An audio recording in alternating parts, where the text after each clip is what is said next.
안녕하세요. 네, 안녕하세요.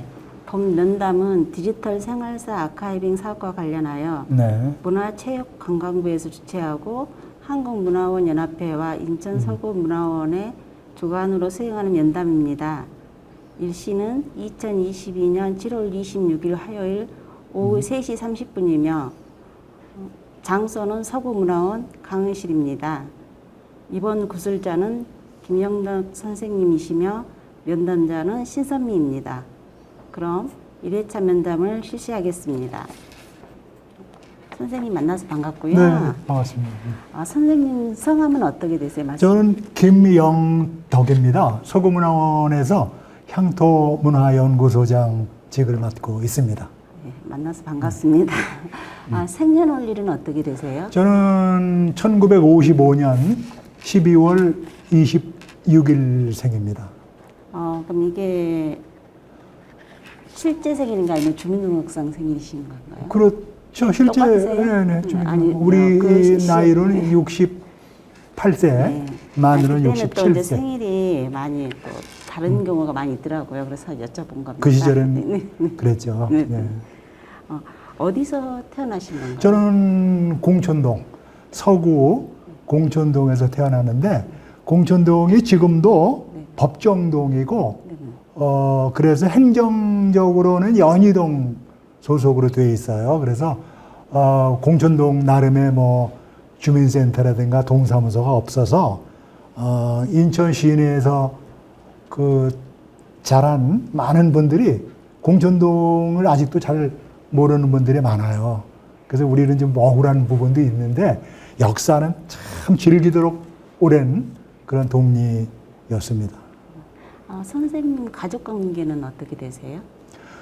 가족 제 처가 있고요. 아들 둘, 딸 하나 있습니다. 그럼 자녀분들은 다 아들들은 이제 결혼을 했고요. 손자들까지 봤고, 딸은 아직 미혼이고요. 네. 그러면 어렸을 때 가족 관계는 어떻게 되셨나요? 결혼하기 어릴 전에? 때는 저는 사실은 저 외아들이었거든요. 네. 거기다가 저 여자 형제도 없어서 그 당시에는 아주 드문 경우였는데, 그래서 어릴 때 놀림을 많이 받았죠. 어른들이 저를 울리려면은 너 다리 밑에서 주워 왔다는 둥. 그 논리를 또 얘기해요. 야, 누구네 갑돌이네도 누나 있고 동생이 있지, 형들이 있지. 뭐 저기 또 언년이네도 다 있지. 너 이상하지 않냐? 그러니까는 너는 틀림없이 다리 밑에서 주워온 게 틀림없다. 그러면 이제 울렸죠, 저를 한 번씩. 그 당시에 드물게 어쨌든 저는 무녀동남이었고, 할머니, 할아버지 계셨고, 작은아버지, 고모들 계셨고, 대가족 속에서 태어났어요. 근데 저만 이제 이를테면 무녀동남 외아들이었는데, 또 제 자식들이 많으니까, 어쨌든 저는 뭐, 대가족 속에서 지금까지도 살고 있다고 볼 수가 있죠. 어린 시절에 또 인상 깊었던 기억이 있는지 좀 거기에 대해서 한번 여쭤보려고 그러는데요. 네네. 그 유년기 시절에는 무엇을 하고 놀아셨어요, 그때? 어릴 때 제가 다른 인터뷰에서도 그런 얘기를 했었는데, 물론 이제 뭐 일반 그 유년기 아이들 놀이와 비슷했겠지만 너무 특이했던 거는 그 병정놀이를 많이 했어요. 동네 뒷산이 그 뒷산에서 이렇게 새끼줄로 교통호도 만들고 포대도 만들고 초소도 만들어 가지고 거기서 네가 뭐 저 소대장을 해라, 분대장을 해라, 이렇게 그 병정놀이를 많이 했는데, 그게 나중에 알고 봤더니 그 자리가 그 조선 후기에 우리 외국 외세들 침략이 많았고 할 때 공촌천변에 그 연희진이 있었고, 또 포대가 7개씩이나 있었는데 그 포대 중에 하나였더라고요. 그게 아마 그 스토리텔링을 통해서 세대 쭉 세대별로 내려오면서 그 얘기가 전해져서 애들 병정놀이로 그렇게 전해진 것 같습니다. 그러면 그 어린 시절에 네. 그러면 친구들하고 어디서 많이 만나서 놀았어요? 어릴 때 보통 우리 공촌동에는 이제 공촌천이라는 큰 냇가가 있었고, 여름엔 거기서 미역도 감고 헤엄치고, 겨울에는 거기서 썰매도 타고 그랬죠. 그러다가 조금 성장하면은 이제 바다로 진출합니다. 한 4, 5학년쯤 되면은 이를테면 성인 이제 이를테면 그 관리였는데 그래도 바다를 나가서 수영을 해야 그래도 산에 대접을 받는다는 느낌을 받아서. 근데 위험했어요. 그 전에 바다 쪽에 가면은 썰물 때는 굉장히 그 갯골로 물이 이제 빠져나가면서 물살이 셌거든. 그러면 뭐 한강에서 하던 분들 얘기도 들어 마찬가지로 똑바로 가려고 노력을 해도 물살 때문에 한 100m 내지 150m 하류로 밀려 내려가죠. 근데 그때 이제 한쪽으로만 쓰기 때문에 쥐가 나고 해서 뭐 1, 2년에 한 번씩 익사 사고도 나고 그랬죠. 그랬던 기억이 납니다. 그러면 그 바다가 공천천에서 네네. 가까웠었나요? 공촌동에서 가까웠죠. 당시에는 매립이 많이 안 되고 그래서 지금 그 서부공단 거기가 바다였거든요. 그러니까 공촌동에서 경명로로 계양산에서 쭉 인천공항 가다 보면은 경서 삼거리가 나와요. 그 경서 삼거리가 바다였어. 거기가 큰 갯골이 있었고 새우젓 배들이 제 초등학교 때까지도 그 경서 삼거리까지 새우젓 배들이 들어왔고 그랬죠. 잘 저기 안 되시죠? 요즘 아니, 하도. 저도 어렸을 때 이제 시골에서 태어났기 때문에 그러셨군요. 그런 부분은 좀 공감은 많이 이제 그렇게 놀기도 했거든요. 네. 그러면 그때 집들의 모습들은 그러면 한 몇 가구 정도 있으셨어요? 그때 공촌동은 이제 앞말 넘은말 해서 한 60가구 정도? 60가구, 60포 정도 됐었죠. 네. 그러면 학교는? 학교는 연희동에 있는 서곳 초등학교를 다녔습니다. 그럼 그 초등학교가 지금도 있는 건가요? 그럼요. 그 학교가 1929년도에 설립이 됐는데, 당시에는 일제시대 때는 이제 각 면당 하나의 초등학교를 세우는 정책이 있었거든요. 그걸 일면 일교 정책이라고 그랬는데, 그때는 이제 그쪽 연희동, 공촌동 쪽이 서곳 면이었거든요. 가자동부터 백서까지 그 서곳 면이었는데, 그래서 일찍 검단보다도 1년 일찍 검단 초등학교보다도 서곳 초등학교가 생겼죠. 그래서 아주 오래된 학교고, 그 전에는 이쪽에 학교가 없어서 그 직매입고개 넘어서 계양산 넘어서 계산 삼거리에 있는 부평 초등학교를 다녔죠. 저희 큰아버지 뻘 되시는 분들은 전부 계양산 넘어서 그 부평 초등학교를 다녔습니다. 그러면 그때 초등학교가 뭐 반이 뭐 여러 한 반 각 학년별로 반이 한 몇 반 정도 있었어요? 저희 때는 2반이 있었죠. 각 학년에. 그래서 6학년 때는 이제 남학생반, 여학생반으로 나눠졌는데 5학년 때까지는 한 반에 남녀 나눠서 공부를 했는데, 어쨌든 저희 다닐 때는 2반, 한 학년에 2반씩 있었고, 그 전에는 한 반이 있었다고 그러더라고요. 저희 한 10년 선배들 말씀 들어보면은 그때는 한 학년에 한 반씩 있었다고 합니다. 그럼 서고초등학교 몇 회 졸업? 저는 34회로 졸업을 했습니다. 68년에 졸업을 했죠. 그럼 한 반에 한 몇 명 정도? 한 반에 한 80명 정도 됐었어요. 많았네요. 그 당시에는. 네. 그 중학교를 가니까 60명 정도로 줄었는데 많이 적다 생각했거든. 우리는 한창 많을 때는 86명까지 있는 걸로 제가 초등학교 때 반장을 오래 해서 기억을 하는데 86번까지 나가는 걸 기억을 합니다. 바글바글했죠. 담임 선생님이 아마 저 이름 다 기억 못하고 한 학년을 끝냈을지도 모르겠어요. 그러면 집에서 학교까지는 걸어서 몇 분? 걸어서 한 3, 40분 갔죠. 예. 그럼 동네 주변에 어린 아이들도 다 그 정도의 거리에? 그렇죠. 그때는 방법이 없었고 그렇지만 공천동에서 연희동은 지금도 마찬가지지만 이웃 동네거든요. 지금으로 말하자면은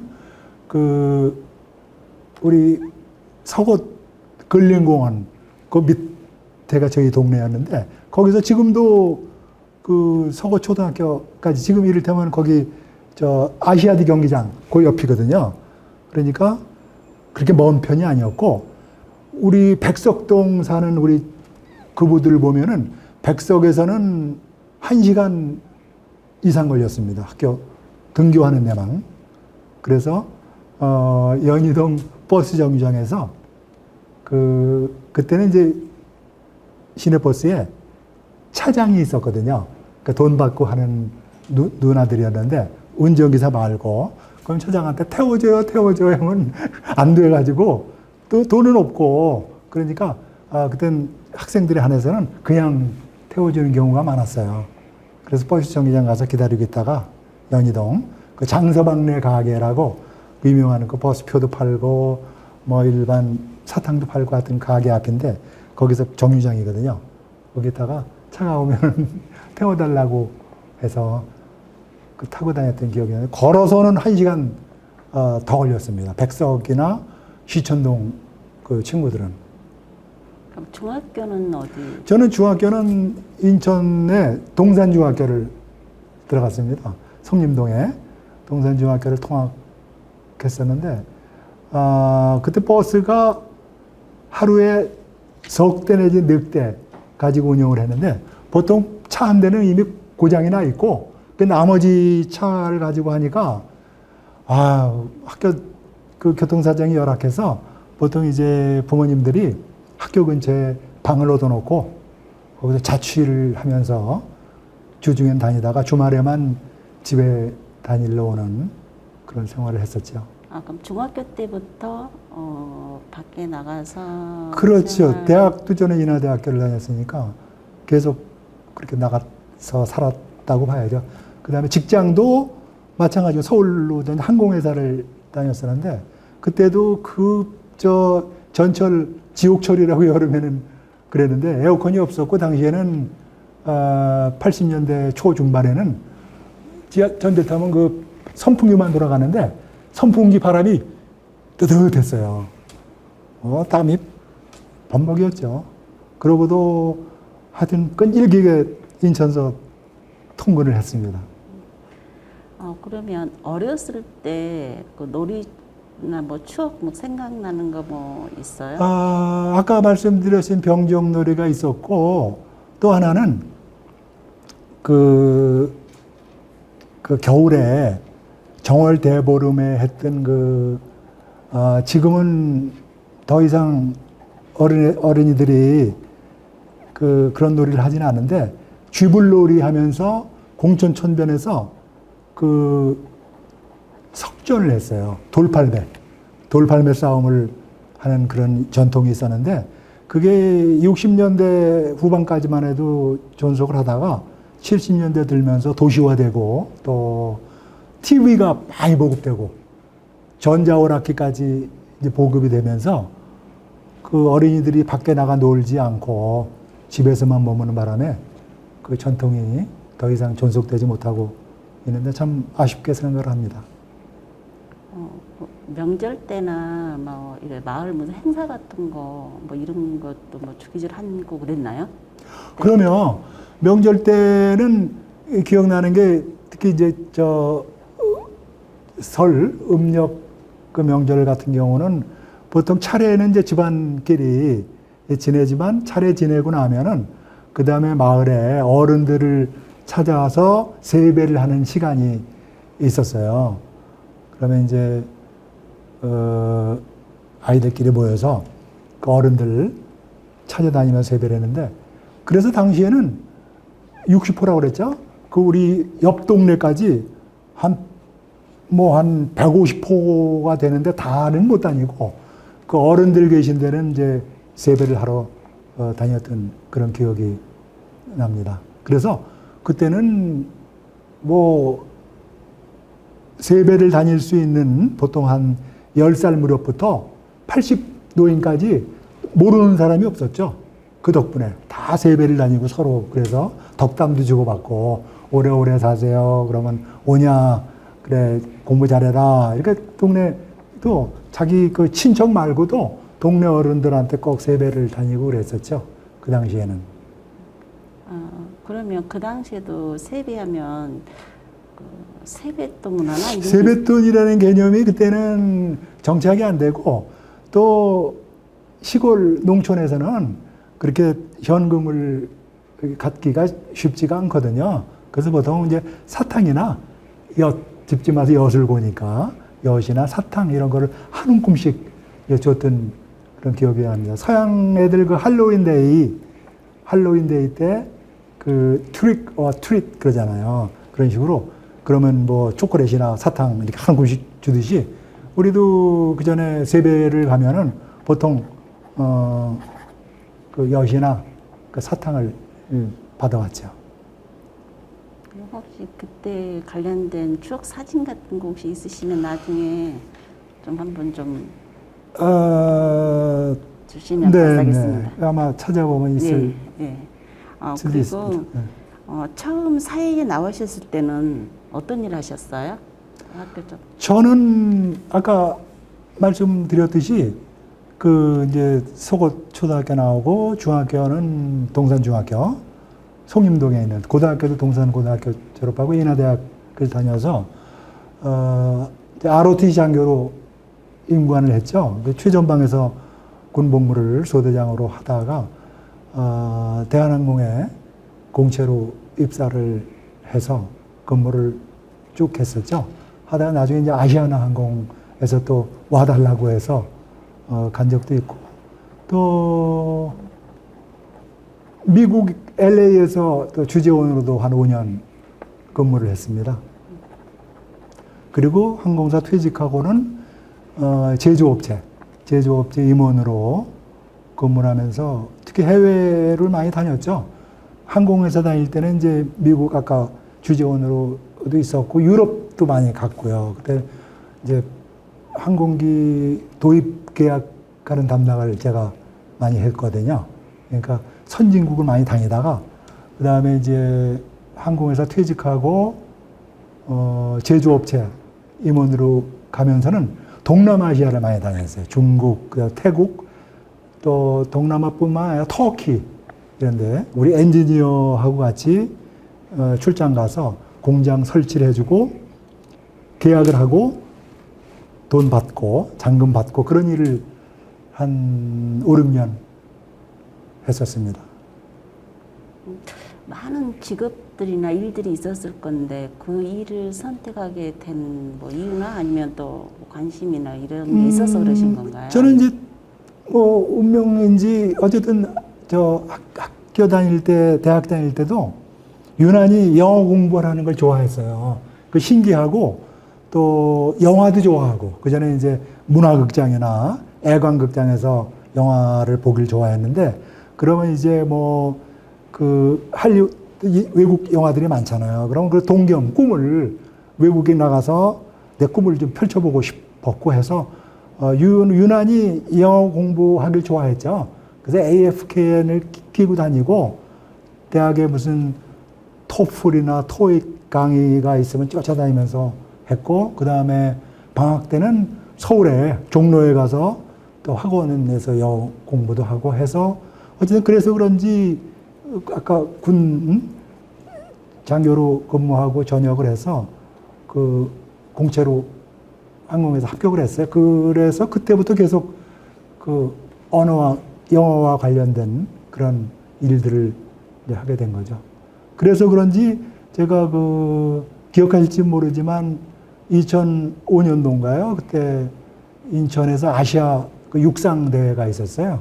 그때 내가 통역을 했었죠. 그때 항공회사 막 그만두고 제조회사 가기 전에 좀 일해보자고 그래서 아주 그 기억이 납니다. 아주 인천을 위해서, 우리 고향 인천을 위해서 그 통역으로 일했던 그런 기억이 많이 납니다. 한 1년 정도 그 조직위원회에 근무하면서 주로 해외 관련 업무는 제가 맡아봤죠. 그때가 나이가 몇 살 정도 됐을까요? 그때가 50, 우리 나이로 50 정도 됐었어요. 요즘은 어떤 일 하고 계세요? 지금은, 지금도 그 무역 관련 업무도 일부 하는데 그쪽은 많이 손을 놓고 지금은 이제 이런 얘기 해주고 저는 빌딩 관리하고 그래요. 자산을. 조상들이 물려준 그 땅들이 전부 지금은 그 상업 용지가 되고 그래가지고 거기다가 그 건물을 또 짓고 해서 그 건물들 관리하고 하면서 우리 서구문화원의 향토문화연구소장 일도 하고 있습니다. 좋습니다. 저 하여튼 제 고향을 위해서 어쨌든 그런 제가 조금이나마 힘을 보탤 수 있다는 거에 대해서 삶의 만족도라 할까요? 그건 굉장히 높은 편이지요. 그러면 서구에서의 삶에 대해서 한번 여쭤보려고 그러는데요. 네. 지금 서구 어느 동네, 어느 동에서 살고 계세요? 지금도 공천동에 살고 있어요. 지금도 공천동. 그 참 드문 경우라고 그러는데 저는 조상들 12대, 12대, 13대 살고 있거든요. 그 동네에서 대대로. 그러면 자리는 그 자리인가요? 자리도 제가 태어난 곳에서 한 500m 떨어졌나요? 지금 사는 데가. 그러면 한 동네에서 쭉 사신 거네요? 물론 중간에 뭐 인천 시내에서도 주안에서도 살고 뭐 잠깐 서울 마포에서도 살고 또 미국 LA에서도 살고 그랬지만 기본적으로 본가는 또 마음속의 집은 항상 서구 공천동이었죠. 그러면 아까 이제 공천동, 공천천 말씀을 해주셨잖아요. 그러면 그 공천천이 예전에 살던 동네 모습은 어땠는지 좀 설명 좀 해줄 수 있으세요? 그때 어린 시절이나. 그러면 제가 여기도 사진이 있는데 네네. 뭐 저거죠. 전형적인 그 시골 그 자연부락이었어요. 초가집들 있었고. 그때 혹시라도 마을 지도나 좀 그려줄 수 있으신 대충 뭐 공천점 주변으로 뭐 집들이 어떻게 형성되어 있었고 그때 시절에? 그러니까 지금 과거 이제 그 자연부락들은 이제 풍수지리상 배산임수 터에다가 짓거든요. 뒤에 언덕이 있거나 산이 있고 앞에 물이 있고 그래 우물이 있었고 식수가 중요하니까. 그러니까 그러고 좀 더 낮은 지대에는 그 논밭이 있었고 아주 낮은 데는 논. 그다음에 조금 덜 낮은 데는 밭. 그다음에 조금 높은 데는 집터. 집. 그다음에 밭. 그다음에 논. 이렇게 구성되어 있죠. 제일 낮은 데가 이제 공천천이었고, 공천천 주위는 지금은 전부 비닐하우스 또 밭들이지만, 60년대, 70년대까지만 해도 그때는 이제 웬만하면 밭을 안 하고 논을 생산성이 좋으니까 논을 만들었거든요. 그래서 가장 그 낮은 쪽, 그 물대기 좋고 하는 쪽은 논이었었고, 밭, 그 다음에 집터. 그 집들이 보면 이렇게 산줄기를 따라서 능선을 옆으로 이렇게 집들이 지금처럼 바둑판처럼 이렇게 되어 있지 않고 쭉 기차 같이 그렇게 배치가 됐던 기억이 납니다. 사진이 있는데 사진을 보여드릴 수가 있어요, 나중에. 예. 지금까지 또 이야기 이따가 또 좀 쉬었다가 네. 잠 쉬었다가 또 목도 그러시죠. 마르시고 이야기 너무 좋은 말씀 많이 해주셔서 글쎄요, 뭐 제가 준비를 속으로는 많이 했는데 되게 말씀 잘해주시는데요. 좀 쉬었다가 네. 그리고 네, 가는 네. 거로 그렇게 하겠습니다. 네. 네. 네. 김영덕 선생님 1회차 면담 네. 이어서 가겠습니다. 아까 이제 공천전 주변에서 예전에 살던 동네 모습을 설명해 주셨는데요. 지금은 그때 모습과 많이 바뀌었나요? 아주 뭐 환골탈태했다고 그럴까? 바뀌었죠. 아까 잠깐 말씀드렸듯이 전에 농촌 마을이었을 때는 자연불학 형태로 그땐 대개 이제 풍수지리 영향으로 되게 배산임수 그런 지역으로 집터가 있었는데 그 집터가 그랬던 거 마찬가지로 농토도 마찬가지였어요. 농토도 제일 낮은 곳에는 물 구하기 좋은 데는 논으로 썼고, 그러니까 논과 집터 중간에 이제 밭이 있었죠. 그런 식으로 구성이 되어 있었는데 이제 그 도시화가 되면서는 그렇지 않잖아요. 그 도시 계획 가지고 도로를 뚫고 공원도 만들고 하다 보면 뭐 바둑판식으로 이렇게 자르니까 그 전의 모습하고는 많이 달라지죠. 네. 또 아파트도 들어서고 그러니까. 그러면 선생님은 현재 살고 계시는 동안에 네. 스스로 인천시 서구 주민이라고 느끼신 적이 있으신가요? 그러면 느끼시다면 어떤 상황일 때 그런? 저는 아까 잠깐 말씀드렸듯이 13대째 살고 있고, 그 추석이나 명절 때 차례를 지내고 저희 선산에 가는 게 성묘 가는 게 5분, 3분이면 선산을 가요. 동네 뒷산이 저희 선산이니까 그 사계절 썰매장 맞은편이 저희 선산이거든요. 그러니까 그런 것도 미루어 봐서 어떤 그 지역 친화적이 아니는 게 이상할 수가 있겠죠. 그러면 선생님이 사시는 동네는 다른 동네랑 어떤 차이점이 있다고 생각하세요? 동네 자랑 좀 한번 해주세요. 글쎄요, 뭐 보편성 어느 주거 지역이건 이제 보편성이 있고 지역 특수성이 있다고 볼 수가 있겠는데 보편성으로 보면 이게 도시화된 지금 마당에서는 뭐 여러 저 편의 시설이라든가 시장 또 문화 공간 이런 면에서는 뭐 그건 보편적으로 갖춰야 되는 건 특별한 적은 없고 지역 특수성이라고 굳이 하다 보면은 그 동네가 그 계양산 줄기, 천마산 줄기가 바로 그 동네 뒤에 있어요. 그래서 녹지가 많고 그만큼 이제 주거 환경이 좋다는 것을 큰 자부심으로 알고 있습니다. 그러면 서구 다른 동네 사람이나 또 주민들하고는 많이 교류를 하고 계시는 건가요? 그렇죠. 이렇게 보면은 이제 아까 말씀하신 저는 이제 거기서 태어났다고 했는데 그 태어나서 지금까지 살아오는 선후배 관계도 있고 또 새로 이제 도시화가 되면서 다른 지역에서 들어와서 하신 분들하고도 가깝게 지내죠. 네. 그래서 그분들 저는 전혀 어떤 분들은 그 선입견을 갖고 계신 분들도 있는데 전혀 배타적이진 않아요.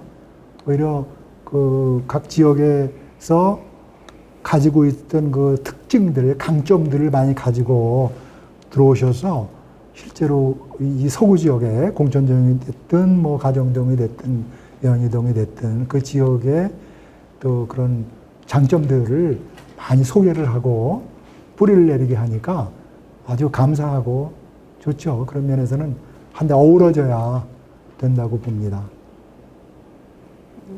공천천 주변에 공천동 그러면 대표적으로 자랑하고 싶은 게 뭐 하나, 뭐 건물이나 아니면 무슨 하천이나 뭐 이런 거 있으세요?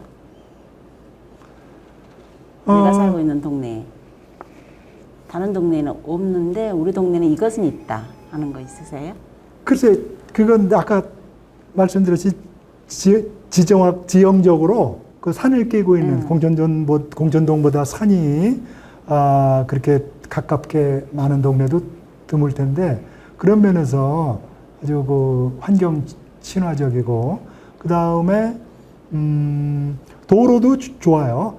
저희 공항 갈 때도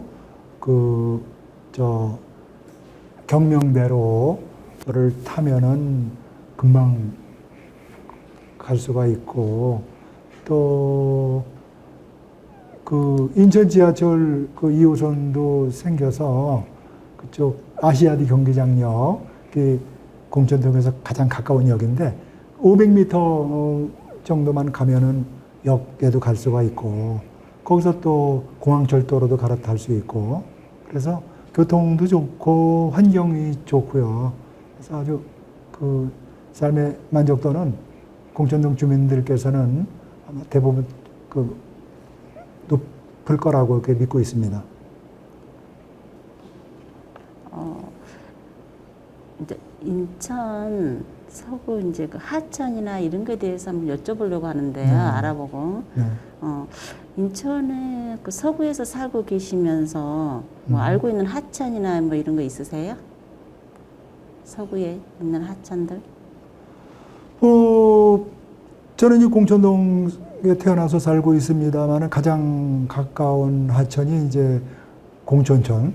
우리 그쪽 과거 그 동네 주민들은 굳이 공천천이라고 안 거 냇가리라고 그랬어요.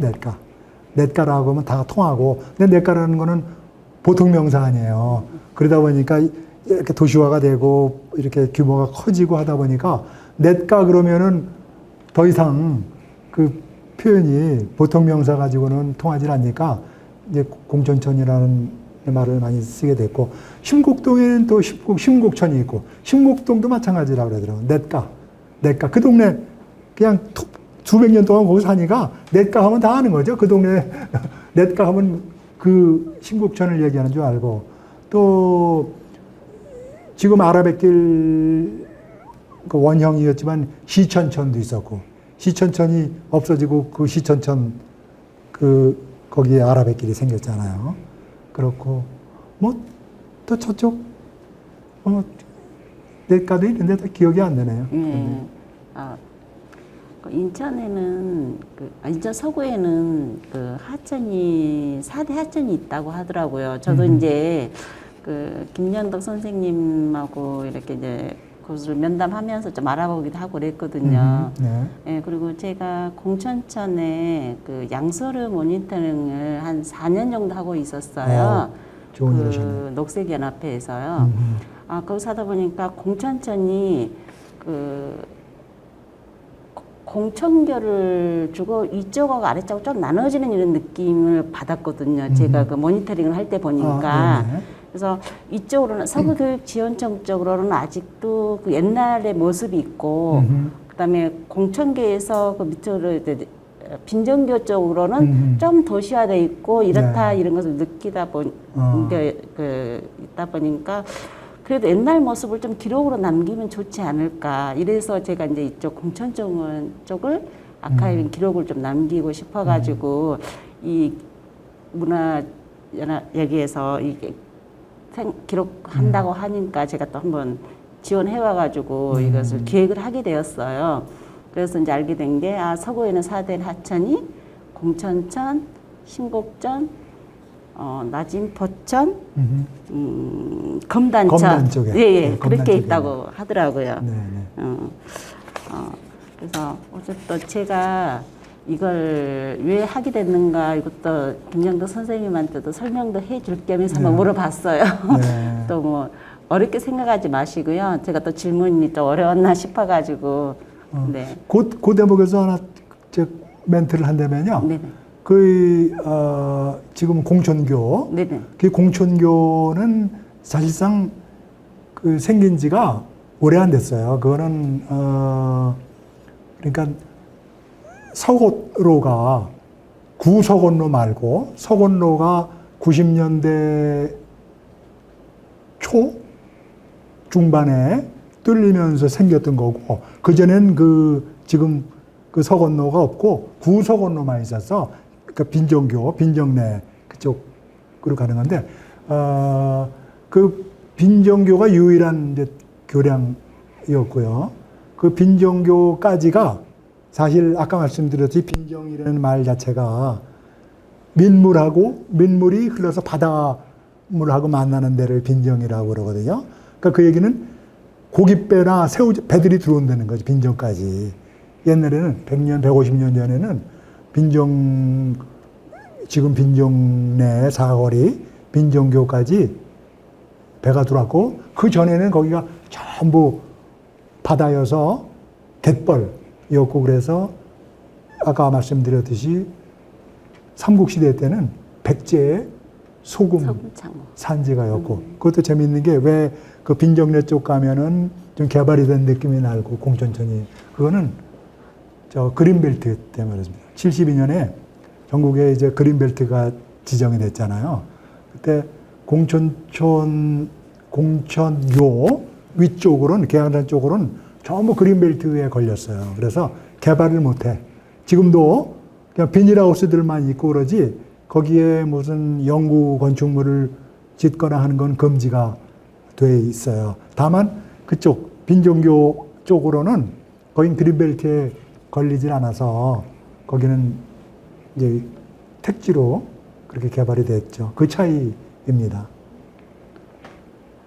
그러면 제가 이제 이걸 면담하려고 알아보다 보니까 공천천의 옛 이름이 빈장천이었다고 하더라고요. 빈장천. 빈정천. 빈정천이에요. 빈정내라고도 그러고 내가 내천자니까. 네. 그 빈정 아까 말씀드렸듯이 빈정이라는 게 그 민물하고 바닷물하고 만나는 해안을 빈정이라고 그러거든요. 그러니까 지금도 빈정내 사거리라고 아까 말씀드렸듯이 그 사거리가 있는데 그 도로명 자체가 과거에 이 땅의 생김새를 용도를 설명해 주는 거죠. 거기가 바닷물이 거기까지 들어왔다는 얘기죠.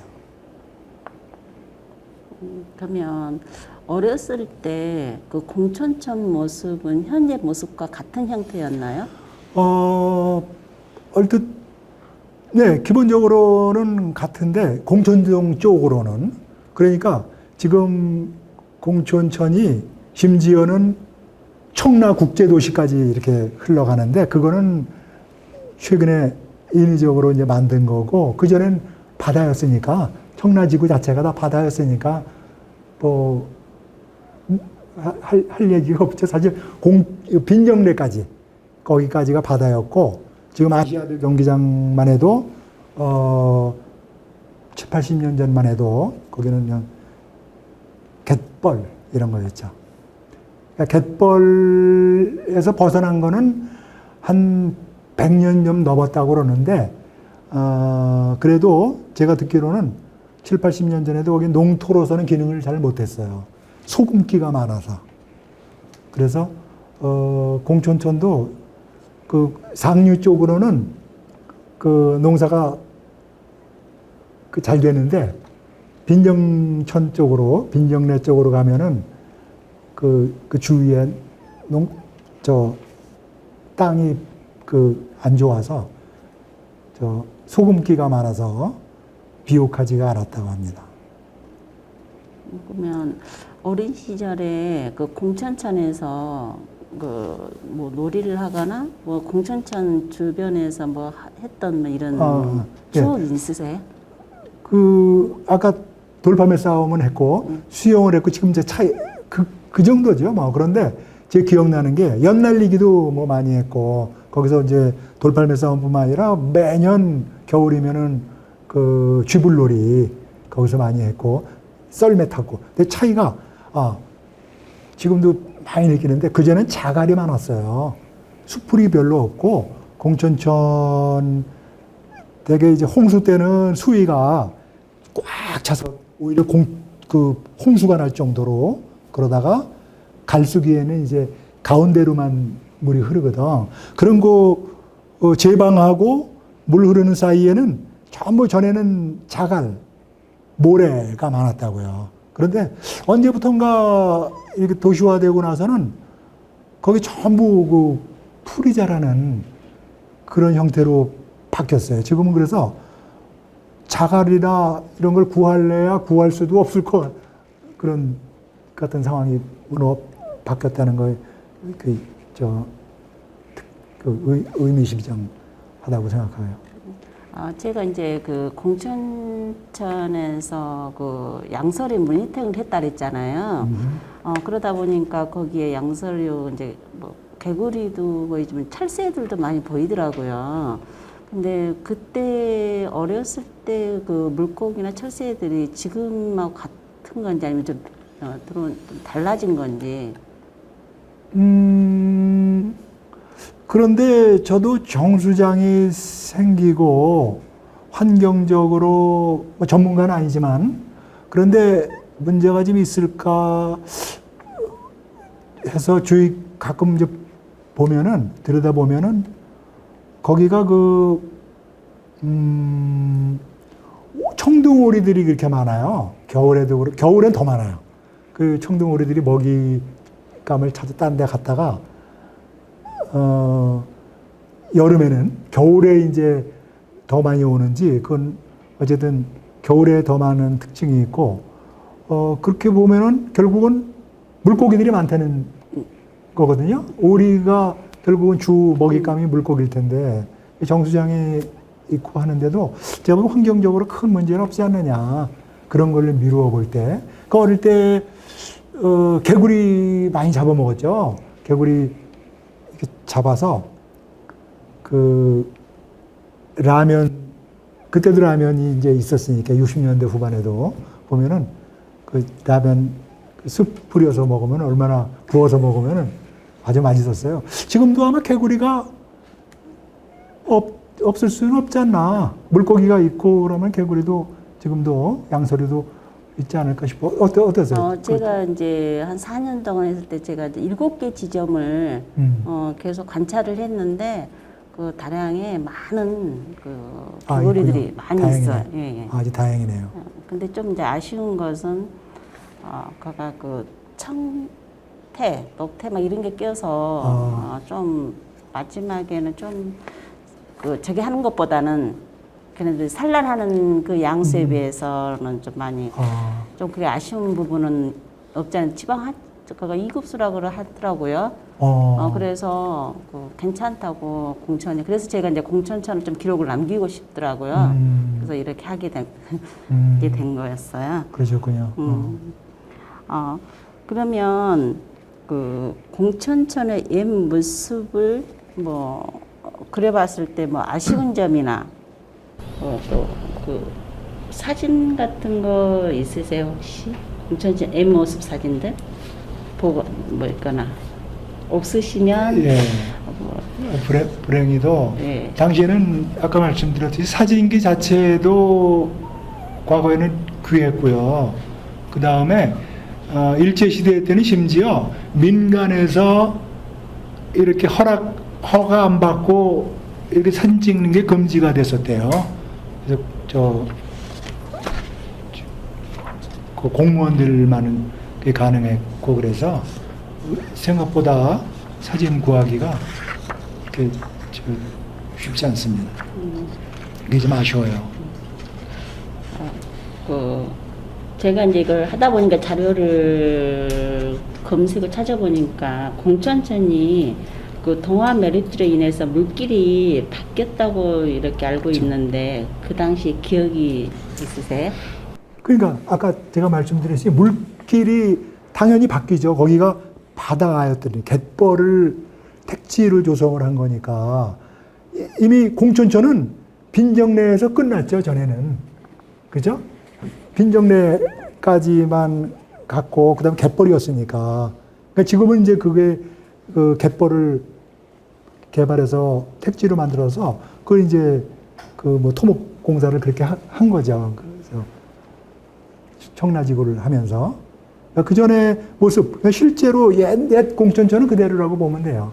물길은. 아, 그럼 그 하천 공사할 때 그때 당시 뭐 주민들이나 뭐 그 주위의 반응들은 어땠어요? 그때 글쎄요, 우리 공천동에서는 이해관계를 가진 사람들이 그쪽은 많지 않아서 그쪽에 뭐 지주였다든가 이런 분들이 이해관계를 가졌을 텐데 그쪽은 저희들 잘 그쪽 연희동이나 경서동 쪽 주민들 속에서는 있을지 모르겠지만 그 내용은 잘 모르겠습니다. 아, 예. 공천동 쪽 벗어나가지고. 아, 그러면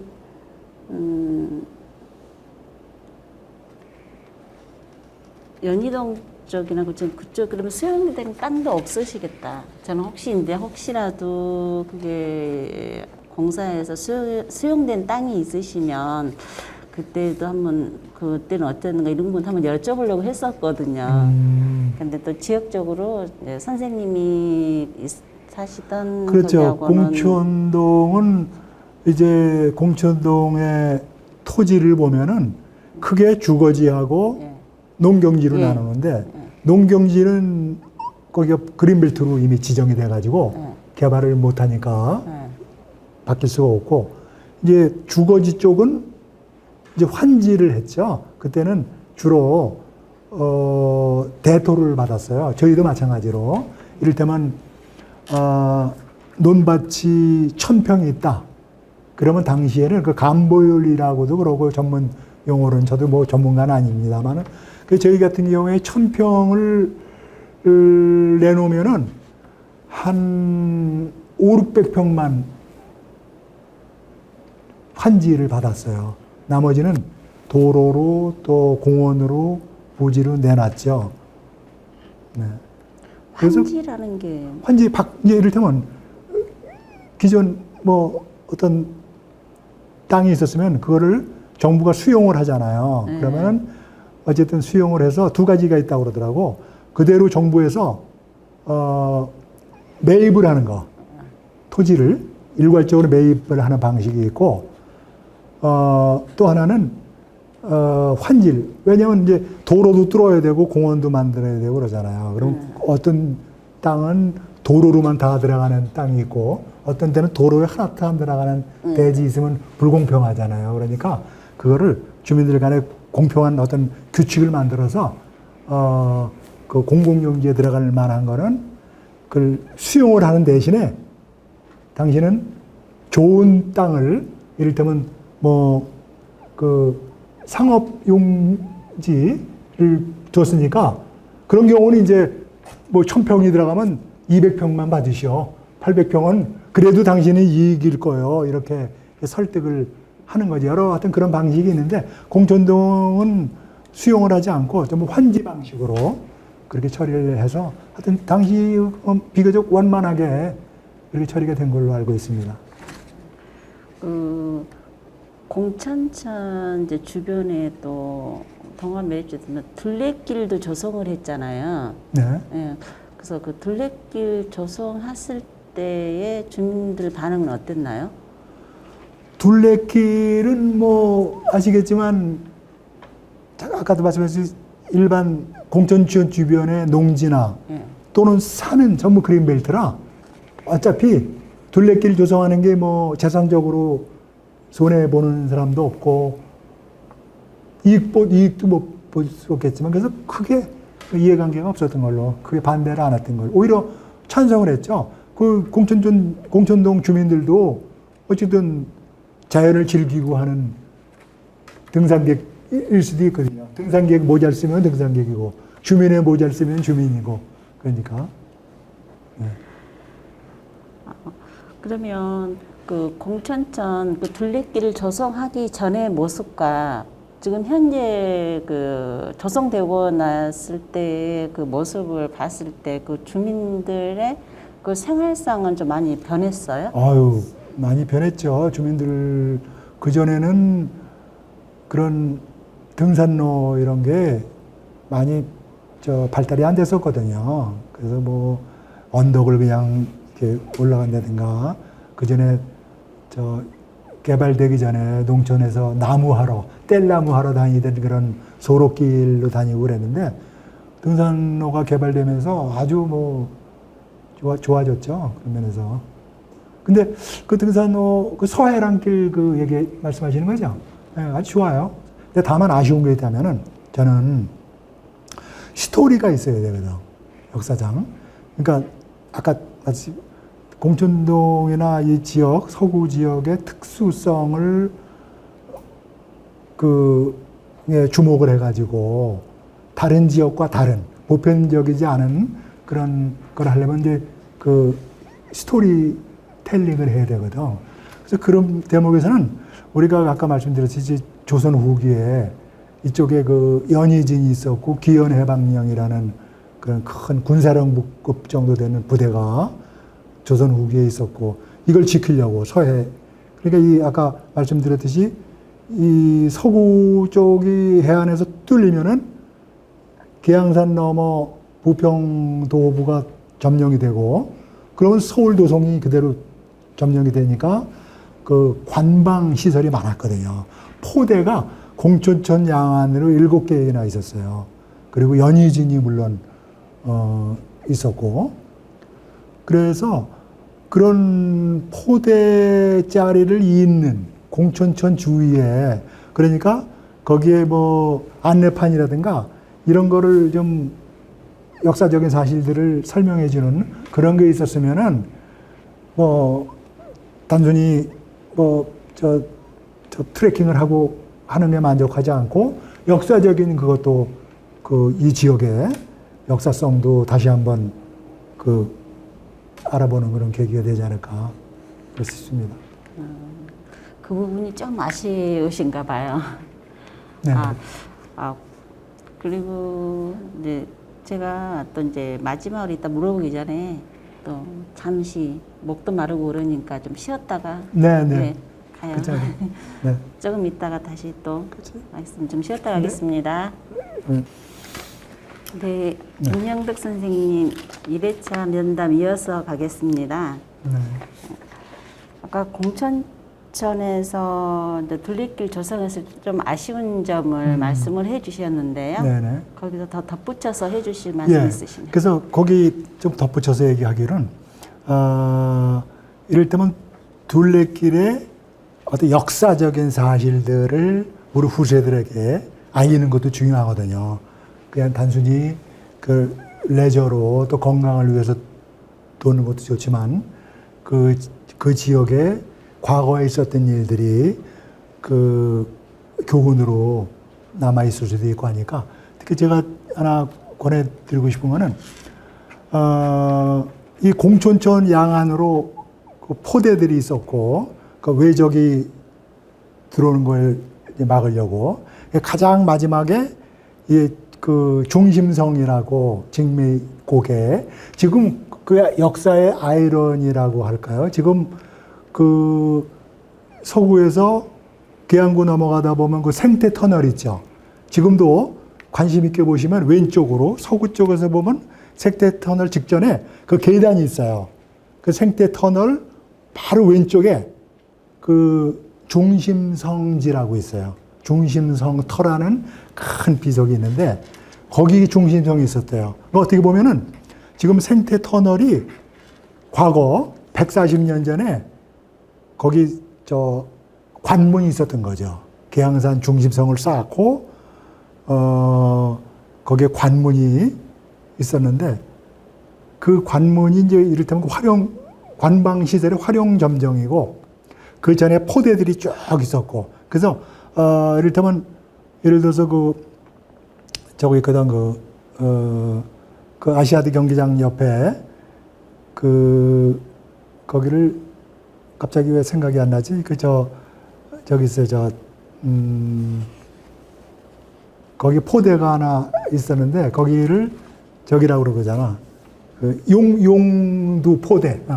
용의 머리라고 그랬고, 그 옛날 분들은 용두 포대가 있었고, 용두 포대가 있고, 그 다음에 경서 이지구 쪽에 이렇게 진입로에 보면은 거기에 연희 1포대가 있었어요. 그러니까 용두 포대로부터 길 건너서 경서 2지구 쪽에 그 연희 1포대로 해가지고 요 공천천변을 따라서 연희 2포대 또 3포대 해서 중심선까지 이렇게 둘레길에 포함시키면은 아주 좋지 않을까 그런 생각이 들고, 또 하나는 그 당시 140년 전에 중심성을 쌓았던 부평부사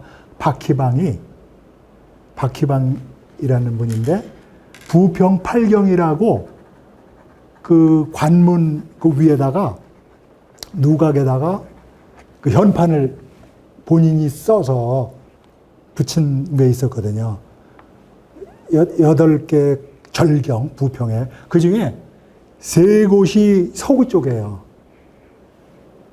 그래서 그것도 그 부평 8경 중에 포함된 3곳을 특정해가지고 거기에 뭐 기념비라도 하나 하면은 얼마나 멋질까. 그 중에 하나가 서천원사라고 그 8경 중에 5번째인가?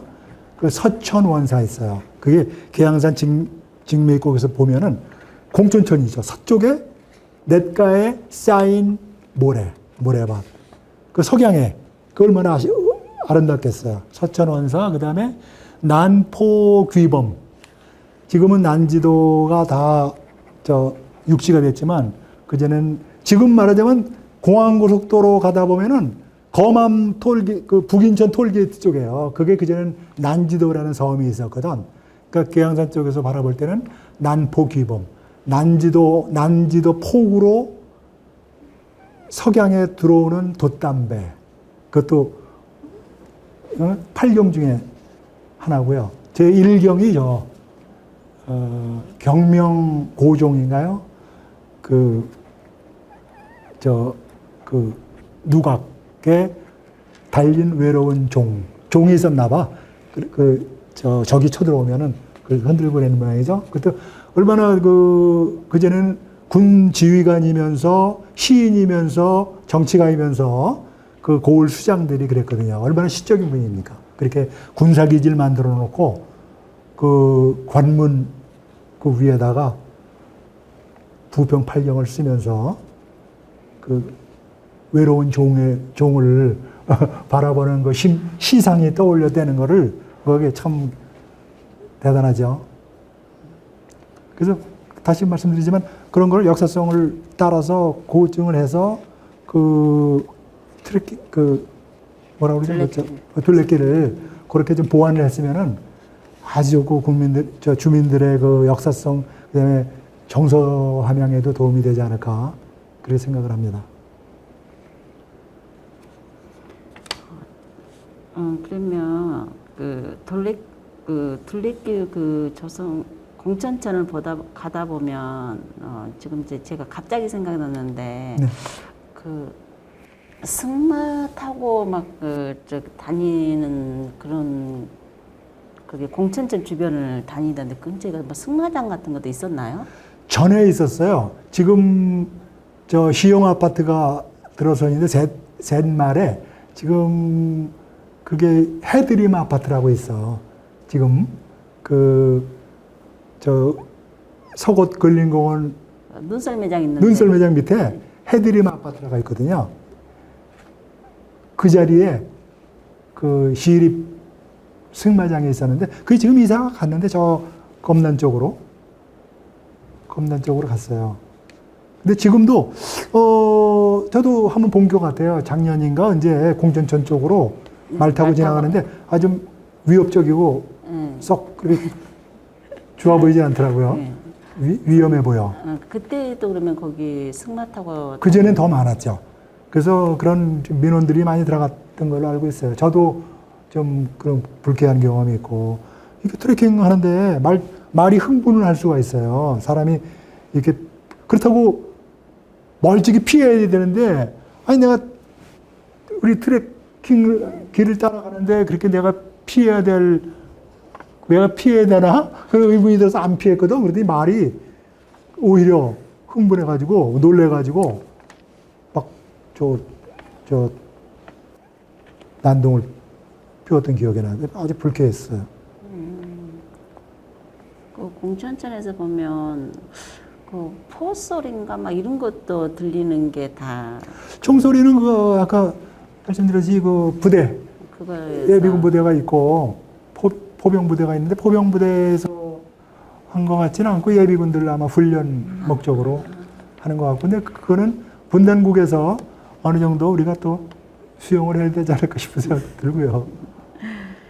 그 공천천 그 주변에서 활동하면서 바뀐 이제 생활사에 대해서 한번 여쭤보려고 하는데요. 그 옛날에는 제가 그 논농사가 많고 밭농사 그다음에 주택 이런 형태로 됐었다 그랬잖아요. 네. 그러면 그때 시절에는 비율이 논밭 뭐 이런 비율이 어느 정도 됐어요? 비율이 아까 말씀드렸지 60년, 70년대까지도 논농사가 훨씬 수익성이 좋아서 쌀을 생산하잖아요. 그제 쌀 부족국. 지금은 뭐 워낙에 우리 선진국이 되는 바람에 또 쌀도 덜 먹는 것 같아요. 그전엔 많이 먹고 해서 그런지.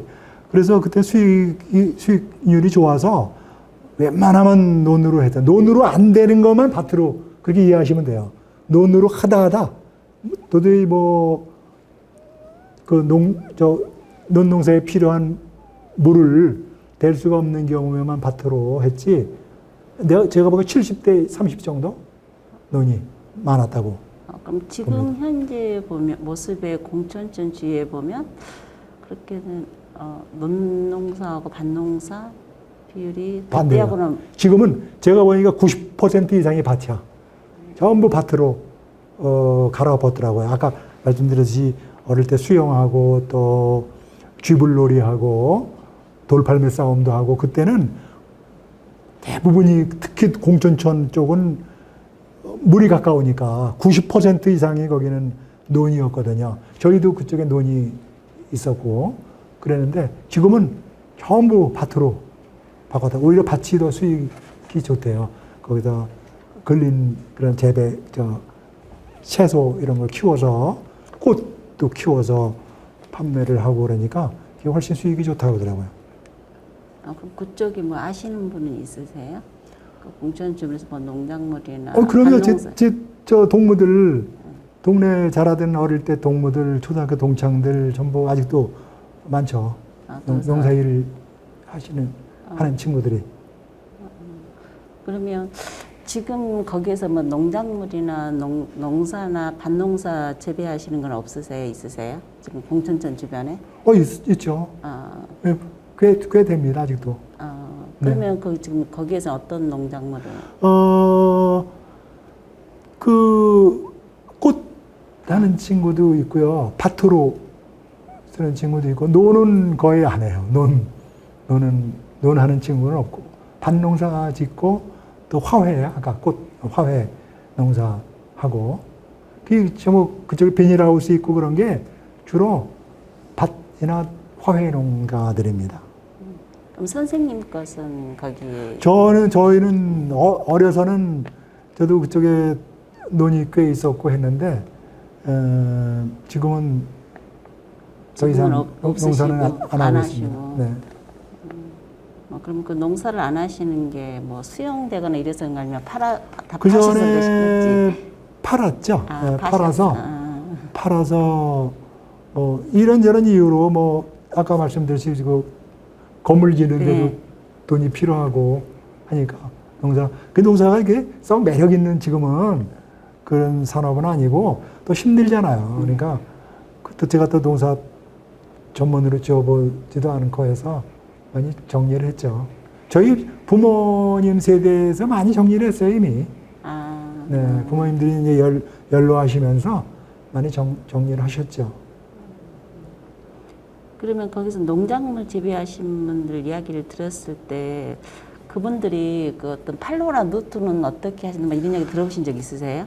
그러면 그 농협 조합원들이고 지금 그래서 그 서인천 농협이 아주 활성화돼 있고 농협 조합장도 제 1년 후배고 지금도 그래서 농협 쪽을 통해서 팔로를 많이 확보하는 걸로 알고 있고 화훼에는 또 원예 조합이 또 있어요. 원예 농가들 거기 통해서도 하고 개별적으로도 뭐 서울의 그 소초동 이런 데서 직접 판매 루트를 갖고 있는 사람도 있고 그렇습니다.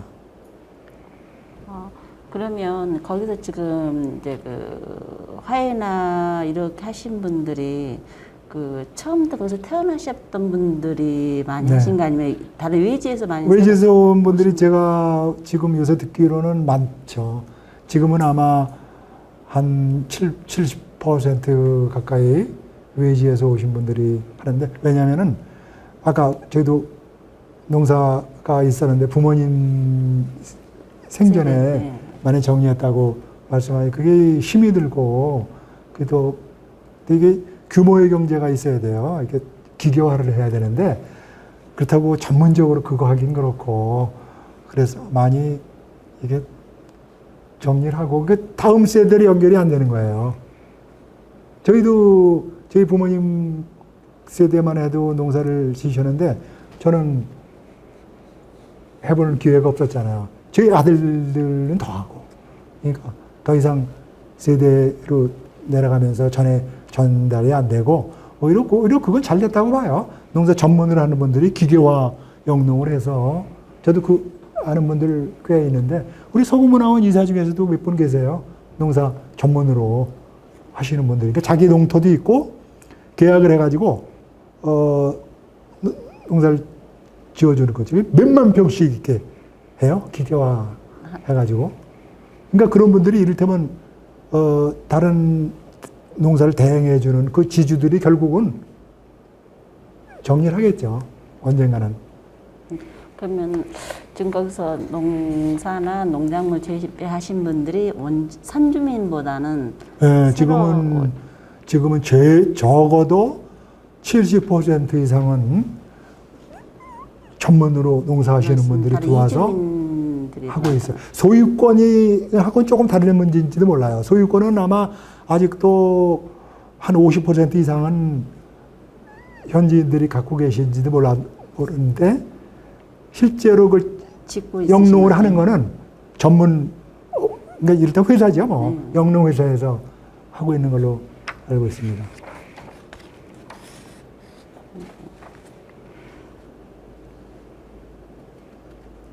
제가 사실은 여러 가지를 여쭤보려고 했는데 이제 선생님이 말씀해 주셔서 제가 질문하려고 했던 부분을 많이 또 답변해 주시고 그래서 제가 또 많이 또 스킵을 하게 된 것 같아요. 네. 같은 질문을 또 네. 하는 거 뭐예요? 상관없습니다. 네, 그래서 새로 생긴 그 둘레길을 지금 현재 그 이용은 하시나요? 그러면 저는 뭐 일주일에 5일 정도는 한다고 봐야죠. 거기서 건강 다지고 있습니다. 아주 좋아요. 그래서 땀 흘리고 나면은 몸이 더 건강해지는 것 같고 좋습니다. 일주일에 5일. 네. 일주일에 5일 정도. 주민들하고 같이 혼자 하시는 거 아니면 주민들하고 아니면? 저는 이제 지인들이랑 할 때도 있고 혼자 하는 경우가 더 많죠. 그 전에 한 40대까지만 해도 그때는 조깅을 좋아했어요. 젊을 때는. 근데 조깅이 더 이상 안 맞는 것 같고 그래서 이쪽으로 산 타는 걸로 돌렸어요. 이제 그 사색도 할 수 있고 좋아요. 산에 가는 게. 네, 공천장 그 주변에 보면 네. 시설물이나 이런 게 돼 있더라고요. 그 그 운동기구 네, 이용해 보신 적은 있으세요? 뭐 자주는 안 하지만 가끔 하죠. 하여튼 자주는 안 하고 어쨌든 거기 이용하시는 주민들 그 근처 해안 분들인가? 주민들도 꽤 있습니다. 네. 그러면 지금 현재 이제 공천천의 모습이 옛날의 모습과 지금 모습이 이제 좀뭐 변한 모습도 있고 그대의 모습도 있겠지만 지금 그 공천천에 대해서 뭐 아쉽거나 아니면 공천천이 이대로 보존이 되었으면 좋겠다 뭐 이런 거 있으세요?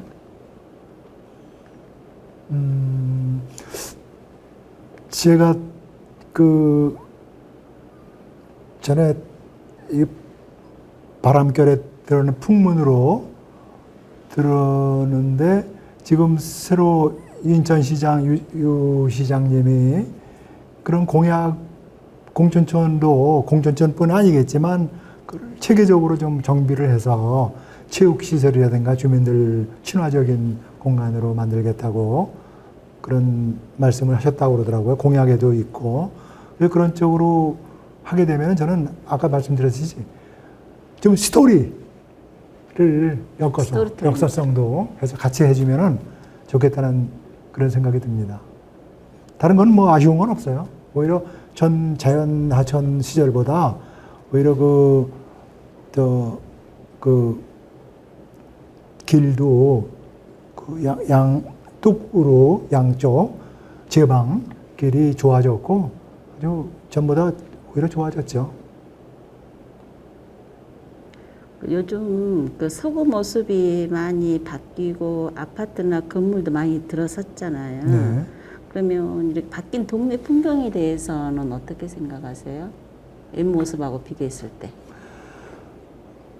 그 개발이냐 보존 문제하고도 연결되는 것 같은데 어쨌든 우리가 이제 선진국이 됐잖아요. 그러니까 어쨌든 우리 삶에 편리하게 계속 바꿔나가야 되는 건 맞는 것 같고 그대로 옛날식으로 살 수는 없잖아요. 다만 이제 그런 역사성이라든가 또는 그런 지역 특수성 같은 거를 항상 잊지 말고 개발할 때도 또 변화가 필요할 때도 그렇게 해서 좀 과거와 미래를 그런 어떤 연결하는 좀 인터랙티브한 그런 정책이 좀 있으면 좋겠다는 생각이 들어요.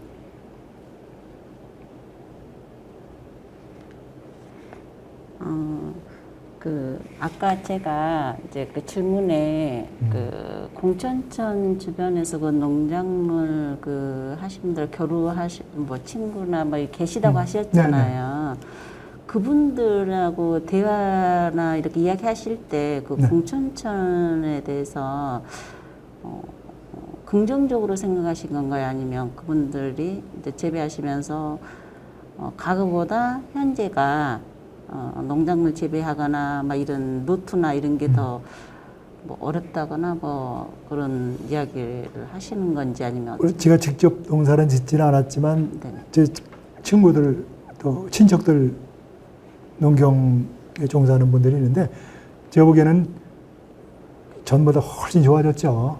전에는 공천천이 이제 정비되기 전에는 거의 해마다는 아니고 경년 정도는 홍수가 와서 농경지를 휩쓸고 지나가고 애써서 그 논농사 지어놓으면은 그냥 자갈밭이 돼버리고 그랬는데 지금은 더 이상 공천천이 오고 홍수로 그 피해를 봤다는 얘기가 없잖아요. 제가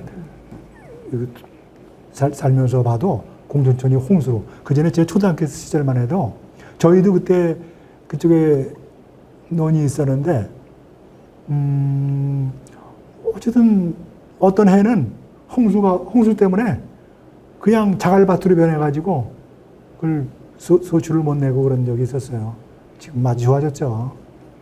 전부 또 차들 트럭이 있고 그래서 뭐 그걸로 농작물 실어 나르고 뭐 기계화되고 그래서 좋아졌죠. 그거 지금 전보다 못해졌다고 불만하는 사람은 없는 걸로 알고 있어요. 좋아졌죠. 그래서 이제 그렇게 변화하고 뭐 하지만 이것만은 좀 지켜줬으면 좋겠다. 이제 그래도 이제 서구 공천천에 이제 나고 자라면서 변화하면서 지금까지 그 과정들을 지켜보셨잖아요. 네. 그런데 이것만은 그래도 지켜줬으면 좋겠다. 그리고 후세에 남기고 싶다. 뭐 이런 거 뭐 있으세요? 갑자기 질문하니까 얼른 생각이 안 나시네. 저는 이제 공천천이 원래 계양산에서 발원을 해서 그 계양구 쪽으로는 이제 계산천이 있고 서구 쪽으로 흘러서 서해로 가는 거는 이제 공천천인데 이제 계산천은 이제 굴포천으로 이렇게 가는 거고. 근데 그 상류 쪽에 일단은 뭐 어쩔 수 없었겠지만 제가 어릴 때 거기서 수영도 하고 다이빙도 하고 그랬던 기억이 나는데 지금 정수장 그쪽에 근데 그쪽에 물길이 좀 너무 좀 뭐랄까 그냥 저 아주 그 자연 쪽을 좀 살릴 수는 없었나. 너무 그냥 그 하수도처럼 하수관처럼 그런 데로 물길이 흘러나오더라고요. 네. 그래서 그거는 전에는 거기가 아주 운치 있었고 거기가 큰 바위가 있었어요. 절벽 쪽에 정수장 지금 길이 있지만 길 옆 산 쪽으로. 근데 그 바위도 없어졌고 그 바위 없어진 건 좋다 하더라도 거기 윈내깔이라고 하거든요. 윈내깔. 거기가 공천천이 흐르면서 이렇게 휘어져요. 그러면서 자연스럽게 그 소라고 그러나 그 여울이 있었어. 꽤 깊었죠. 그 초등학생 정도 되면 가슴까지 되고 그랬는데 어릴 때 수영하다가 물도 먹고 수영도 하고 조금 위에 가서 물 먹고 수영하고 그만큼 물이 깨끗했는데 그런 게 좀 없어진 게 좀 아쉽더라고요. 지금은 그게 그냥 물론 어쩔 수 없는 경우도 있었겠지만 조금 더 신경을 썼다면 충분히 그 하천의 분위기도 느끼게 하면서 할 수 있었는데 제가 보기엔 공천천의 핵심 아름다운 중에 하나가 그쪽이거든요. 근데 그게 너무 지금 정수장 쪽에서 정수장이 생기면서 그냥 공사 편의만 생각을 해가지고 물 흘러내리는 것만 했지 원래 자연하천으로서의 어떤 모습은 완전히 너무나 많이 잃어서 그거 좀 아쉽더라고요.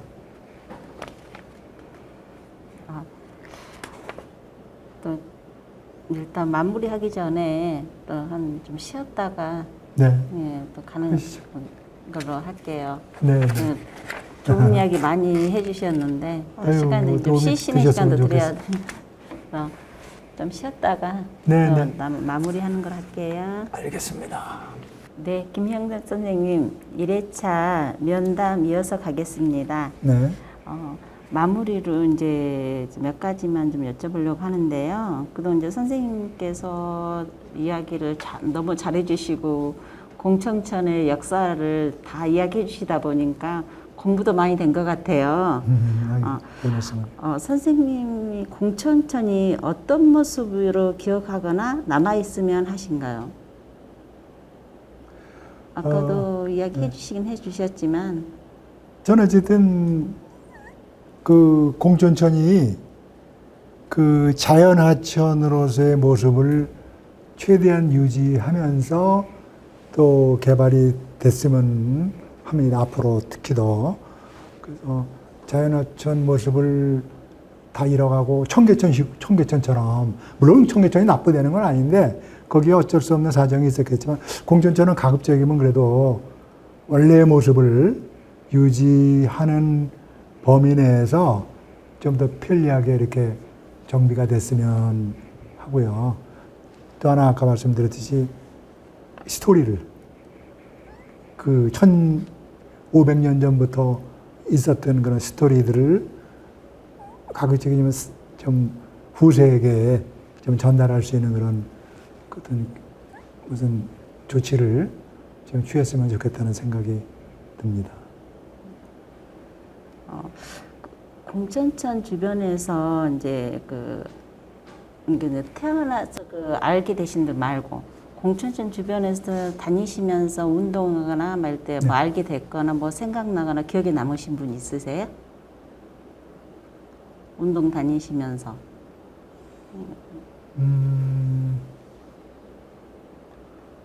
운동을 하면서 글쎄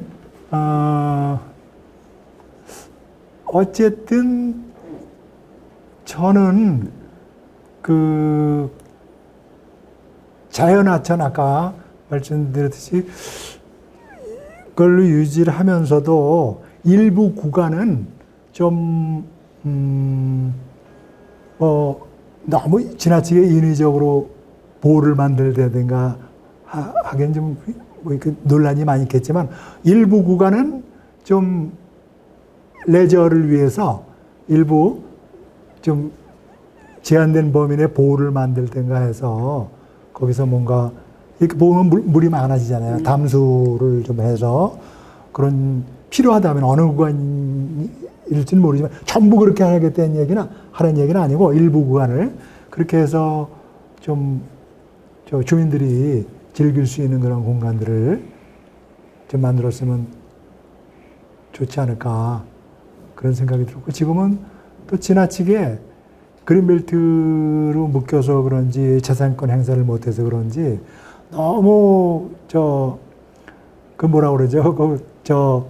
비닐하우스 위에다가 농막 하는 거 천편일률적으로 그렇게 하니까 너무 개성도 없고 좀 그런 면이 좀 아쉽더라고요. 어떻게 저렇게밖에 할 수 없나 하고 아까 말씀하신 자연하천 같은 맥락인데 자연하천 쪽으로도 유지하면서 지금은 형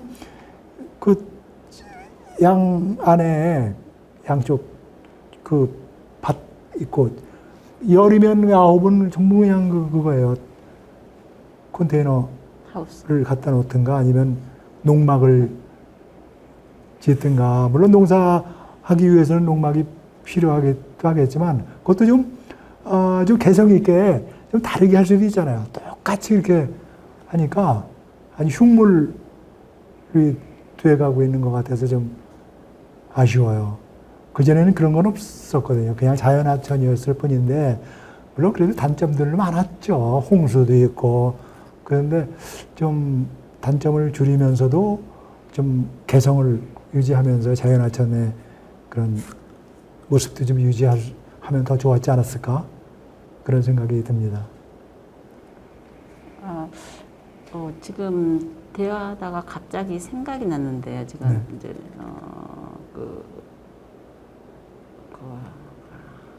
공천교 밑에 보면 재작년까지도 이렇게 웅덩이 같은 물이 있던데. 예. 저기죠. 빈정내하고 공천교, 네. 빈정교하고 사이에 네. 그거는 아마 이를테면 수중보호 보호 비슷한 건데 아마 물길을 좀 가둬두려고 했던 거 아닐까 싶어요. 그것도 너무 개성이 좀 없고, 그것도 좀 할 수 있다면은 큰 예산이 많이 들지 않는다면은 그것도 그 목적도 좀 달성하면서도 자연 친화적인 그런 걸로 좀 바꿨으면 좋지 않을까 이런 생각이 듭니다. 마지막으로 특별히 이제 하고 싶은 말이나 또 이제 이것은 기록으로 또 남겼으면 하는 말이 있으면 말씀해 주세요. 저는 어쨌든 공천동이 원래의 모습, 자연 친화적인 모습을 좀 이 미래에도 좀 유지가 됐으면 하고요. 그 다음에 또 하나 아까 말씀드렸듯이 거기에 켜켜이 쌓인 역사의 흔적들을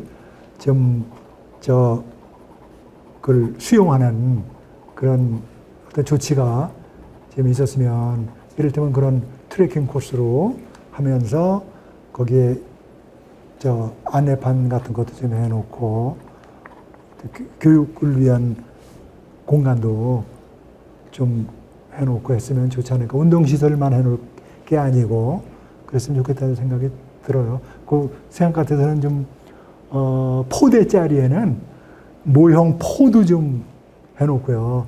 그 얘기 나와서 그런데 아까 그 공천천 그 있잖아요. 웬 포냐 그래 생각하잖아요. 근데 그럴 수밖에 없는 게 되게 그 전에는 이제 도로 사정이 나쁘니까 능선이나 적군이 이제 접근해서도 제일 좋은 데가 수로를 통해서 가는 게 좋고요. 수로가 되게 직선으로 이루어졌고 그러니까.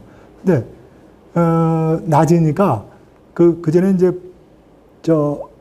포가 조선시대 때는 그게 포구 장전식 화포인데 그 화약의 힘으로 포는 날아가지만 보통 거리가 700m밖에 안 되거든요. 근데 목적지에 도달해서 터지질 않아. 그냥 이런 멍텅구리 저거랑 마찬가지예요. 이게 쇳덩어리. 그러니까 어쨌든 그 포구 장전식 화포라고 그러는데 그런 화포 저긴 있더라고. 노년 포대인가요? 소래 그쪽에 노년 포대에는 그 공원 비슷하게 이렇게 해놨어. 우리 또 사이판이나 괌 같은 데 가면은 그런 필리핀 같은 데도 있어요. 세부 섬에도 그 지역마다 그쪽에 이제 그 해적을 막기 위한 것도 있었고 또 외국 군함들을 막기 위한 것도 있었겠지만 그런 포들이 제가 보기에 그 당시에 있었던 포는 아니야. 그러니까 모형으로. 우리도 그렇게 그 포대가 있었던 데는 그 자리에다가 해놨으면 좋겠어요. 그러면 학생들도 공부도 되고, 그 다음에 그냥 농막만 이렇게 해놓지 말고, 실제로 그 있었던 거, 없었던 걸 만들자는 건 아니에요. 글쎄, 140년 전에 있었던 거. 그 다음에 거기도, 그 중심성짜리, 지금, 공천천 최상류죠? 직매입고개에 있는데, 생태터널도 거기도 얼마나 좋아요. 아까 얘기했듯이 그 자리가 중심성짜리인데, 제가 어릴 때가 아니죠. 제가 30대 중반 때까지도 그 계양산 직매입고개로 넘어온 적이 있어요. 그대로 유지했죠. 그러니까 최정상까지 허위 이제 그 계산동에 올라가서 밑으로 서구 쪽으로 이렇게 좁은 그 오솔길을 내려오면 갑자기 넓어지는 공터가 있어요. 거기가 중심성이 있었던 데거든. 그 관문이 있었던 데고, 거기가 또 지금 생태터널 자리고, 그래서 생태터널 이름도 그 보통 명사 아니에요. 그냥 생태터널이래. 그러지 말고, 중심성 터널. 이를테면 난 그게 좋아. 중심성이 있었던 자리야. 그러면 얼마나 서구가 그 역사성도 있었고, 누가 외지에서 와서 보더라도, 이게 그 존중하는 그런 자체의 역사를 아주 소중하게 여기고 존중하는구나. 그냥 생태터널. 이름도 없어. 이름도 지금은 없는데, 그래서 다른 데도 원래 없나. 한 100m 정도 되는 데는 없나 했더니 그게 아니더라고. 딴 데 보니까, 다른 지역에 가보니까 한 100m 내외 생태터널 같은 것도 이름들 해놓은 데도 많아요. 근데 거기는 특히 역사적으로 그 유래가 있는 데인데, 그래도 중심선 터널 해놓으면 얼마나, 계양산 터널 하면 좀 그렇고. 중심성 터널로 추천하시나 봐요. 중심성 터널을 저는 강추합니다. 네, 중심성 터널. 그럼 박희방 부평부사가 무척 좋아할 거야. 그게 참, 이게 생각났다. 거기에 중심성을 쌓았고, 중심성이라는 게 이제 능선을 이용해서, 능선까지는 안 하고, 이를테면 고개마루에다가 이렇게, 우리 저쪽이랑 마찬가지로 세제, 문경세제 가면 제1관문, 제2관문식이잖아. 똑같아. 그걸 연상하시면 될 겁니다. 이렇게 쭉, 경명로로 타다 계양산으로 가면은, 거기 이제 생태터널이 있는데, 거기에, 그게 공해루. 이름이 공해루라고, 아래는 관문이고 위에 누각을 세웠죠. 거기 그 부평 팔경이라고, 그때 부평부사 박희방 부평부사가 친필로 썼던 거. 부평 팔경을 지금 다시 이렇게 그런 조형물 같은 거 하면 좋겠죠. 아주 얼마나 좋습니까? 그 경명고종 또 저거 있어. 고성 목적. 고산성. 지금은 기양산성이죠. 고산성의 목동의 피리 소리. 그 기양 여기 부평 팔경의 세 번째인가 그래요. 그리고 저 있잖아 무슨 또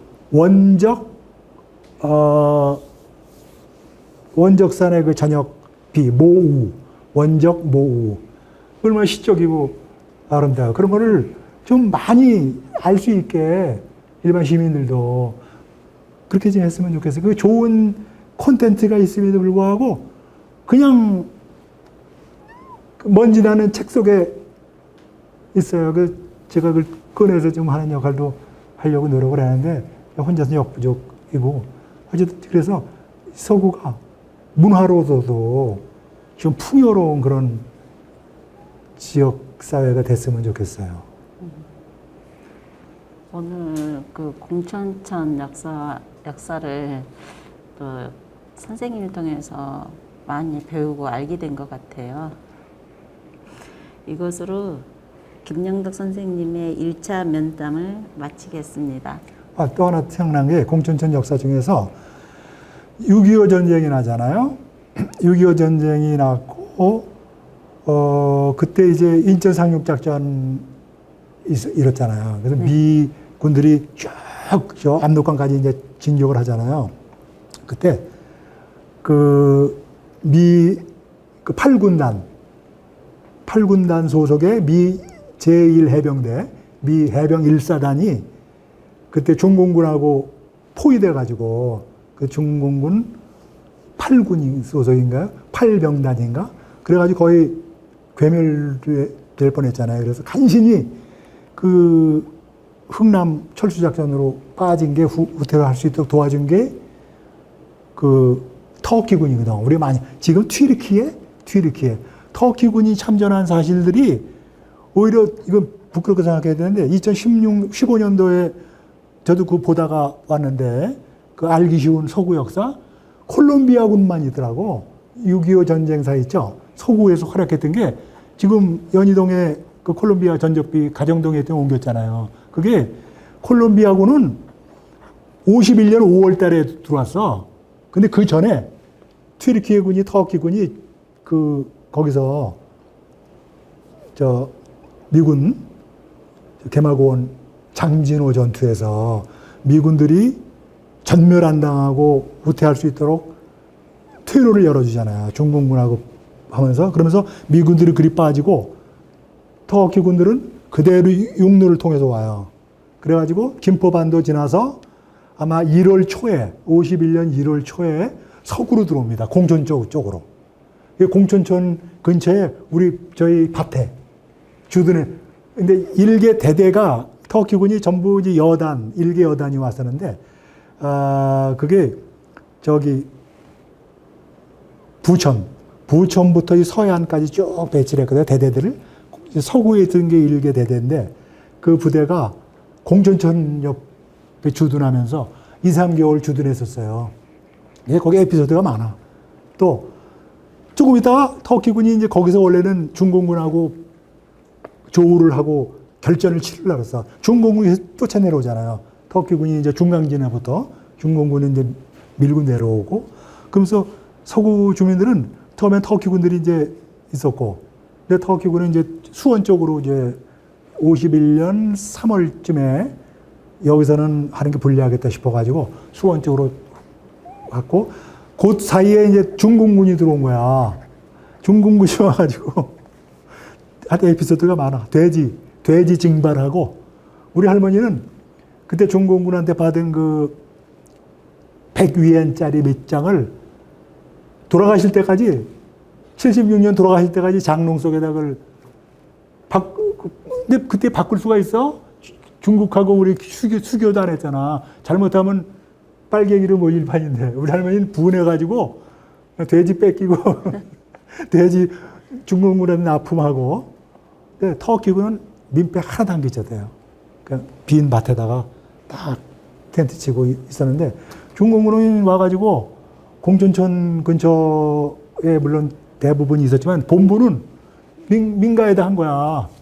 추우니까 민가 너 나가. 그래서 중대장 뭐 대대장들은 그 뜨뜻한 방에다 그 우리 서구 주민들은 뗄나무에다가 떼주고 그냥 그랬다는 얘기가 있어요. 그 이야기를 그러면 뭐 직접 내 할머니한테 들은 거죠. 할머니한테 직접 내 들으신 태어나기 거예요? 몇 년 전이니까.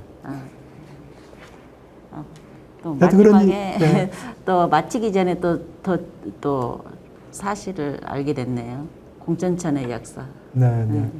그 다음에 또 하나는 6.25 전쟁이 끝나고 서구 경제적으로 좀 이제 산업화되고 그거 같이 글 쓴 적도 있는데 공천천이 그전에 재래식으로 그냥 그 공천천변에도 농경을 하는데도 그냥 뭐 삽으로 하고 하다가 기계 영농이 처음 도입된 게 6.25 직후에 6.25 전쟁이 많은 산업전사를 키웠는데 그때 군인들이 가서 군대에서 배우는 게 뭐예요? 공병도 있었고 그랬잖아요. 제 아버님 같은 경우도 공병 쪽에 계셨는데 그래가지고 공천천 그 불도저로 그 우리 매년 홍수를 막고 그러니까 그 처음으로 그 중장비를 동원해서 홍수 방제 뚝도 만들고 그랬던 기억이 나요. 6.25 끝나고 나서 많은 그 이 지역 젊은이들이 그 군대라는 학교에서 배워가지고 업그레이드가 많이 됐다는 것도 한번 얘기하고 드리고 싶어요. 마을에 네, 6.25 전쟁이 꼭 나쁜 것만 아니었어요. 많은 좋은 것들을 병사들이 가서 그 배웠죠. 그 왜냐면 미군들 영향을 받아가지고 그 군대가 모든 신기술의 집합체 아니에요. 장비도 그렇고 지금도 우주 뭐 이런 거 군사 뭐 인공위성 올리고 그런 거 그렇듯이 공천천 하면서 생각났던 게 오늘날로 만들었던 그 6.25 직후에 그 귀향하면서 많은 군인들이 그분들이 군대에서 배운 그 신기술을 갖고 적용해가지고 지역 발전에 이바지를 했다. 생각나네요. 네. 마지막까지 공천천 역사에 대해서 선생님이 또 자세하게 설명해서 너무 감사하고요.